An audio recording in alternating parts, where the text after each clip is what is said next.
Država ulaže napore da povrati nekadašnju slavu poljoprivrednog izvoznika hrane, mada često nema efekata. Porodica Kostadinović obradi Biljana iz Ravnja, mada bi tačnije bilo reći sa tromeđe sela Ravnje, Dračić, Zarube, primjer su da pomoć države može da urodi plodom kada su ljudi vredni i radni. Pa ja sam počeo da se bavim ovim 2002. godine. Počeo sam sa 22 grla, to sam dobio od opštine iz robnih rezervi. Sada trenutno imam oko 65-7 grla. To je rasa sjenička plemena Pramenka. Pa sada su moje, da, ja sam vratio u periodu od 2 godine, mada je to, ugovor se pravi na 3 godine. Vi možete vratiti za godinu dana, kamata je 10% godišnje. Da li vam se isplati sa tom tolikom kamatom? Pa možda se ne isplati, ali to je u tom trenutku bilo povoljno, jer ja sam pravio objekat, nisam imao sredstava da nabavim matično stado, tako da, mislim, nije nešto povoljno, ali je jedini način bio da se dođe do grla. Objekat u kojem se nalaze ovce Obrad je pravio od sopstvenih sredstava, jer, kako kaže, krediti se ne isplate. Za sada je zadovoljan poslom, a od prošle godine koristi subvencije za matična grla. Pa sada od prošle godine su uveli, pošto su meni grla u matičnom zapatu, uveli su premiju neku 7.000 po priplodnoj ovci i 2.000 za tovno jagnje ako se isporuči klanici ili izvozniku koji... Da li su to dovoljne subvencije?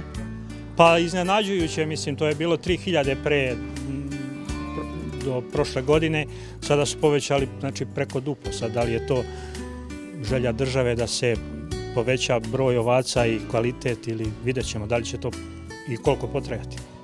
A da li vi planirate da uvećate broj ovaca?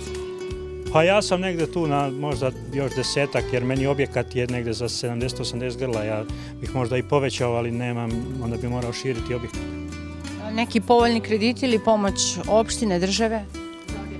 Pa ne znam, krediti su skupi, sve preko 3% je za nas, jer je tu u ovčarstvu je naročito spor obrt sredstava. Tu se jednom godišnje ili u periodu možda 2 puta godišnje dođe do novca, tako da je kamata svaka preko 3-4% je preskupa za nas. Uopšte mislim za seljake. Obrad ovce ne prodaje za klanje i ne zavisi od cene po kilogramu, već ih prodaje za matična stada i naplaćuje po komadu. Pa trenutno, pošto su mi grla, rekao sam, u matičnom zapatu, to je cena prilično dobra. To se prodaje, ne prodaje se na kilogram, prodaje se na komad. Jedino grla koja se izbacuju iz reprodukcije, ona idu na tržišnu cenu, neku koja je na pijaci. Inače, jaganjci i ovce koji se prodaju za priplod imaju dobru cenu sad. Pa jagnje je neko od 35 kg, žensko, muško je 150 evra po komadu, ja prodajem tako godinama. Ovca zavisi od starosti 200-250 evra. Mi smo prodavali na sajmu pre 3 godine 4 šilježad kao što su ova po 250 evra. Tako da, mislim, zavisi od kvaliteta. Ima, mislim, ako imate kvalitet, lako se nađe kupac. Pošto su ta grla i skupa, ljudi uzimaju, mislim, ja i ne prodajem, ja držim maksimalno, koristim što kaže, do nekog ekonomskog isplativosti. Jedino, možda posle 10 godina prodajem da neko opet dođe do umatičenih grla na brz način, a da ja uzmem neki novac. Pored svojih 10 hektara, Obrad još toliko zemlje uzima u zakup, da bi mogao da proizvede dovoljno hrane za 67 ovaca i 35 jaganjaca. Pa dovoljno je za možda, otko znam, 100 ovaca, oko 15 do 20 hektara. Morate imati najviše pašnjaka, tu negdje oko 5-6 hektara. Ako đubrite sa pregonima, to je dovoljno i onda da proizvedete stočnu hranu za zimu, seno, lucerku, kukuruznu silažu, nešto zrnaste hrane. Obrad Kostadinović u svom toru ima 4 priplodna sjenička ovna. Kako kaže, vrlo mu je bitno da održava čistu rasu i kvalitet jagnjadi. Tokom godina 5 puta je bio šampion na regionalnoj ovčarskoj izložbi u Valjevu, a posebno su mu drage nagrade sa sajma u Novom Sadu, gde je 2 puta bio apsolutni šampion za najbolje priplodne ovnove i ovce. Uz pravilnu negu i tretman, ovce često jagnje ne po 2, već po 4 i 5 jaganjaca.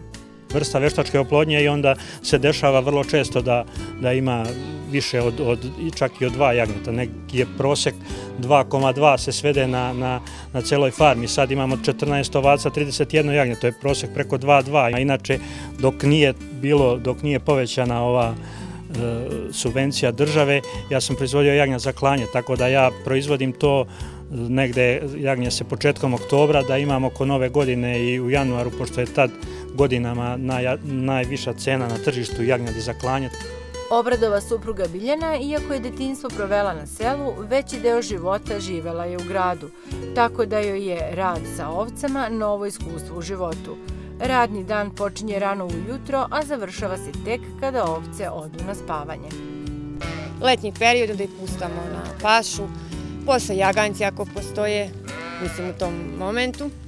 I onda posle sve ostalo po kući što treba, ima i bašte nešto i onda opet farma oko podneva i tako. Uglavnom, po ceo dan se brinemo o ovcama. Jedna ovca je ojanjila 4 i onda 2 prihranjujemo. Jeste, mislim, naporno, ali opet nije teško. Kada ja lično volim time da se bavim. Pre svega najviše s ovcama nego sa nekim drugim životinjama. Mladi još uvek žele da odu iz sela u grad, mada se sve češće može čuti o porodicama koje se vraćaju u selo.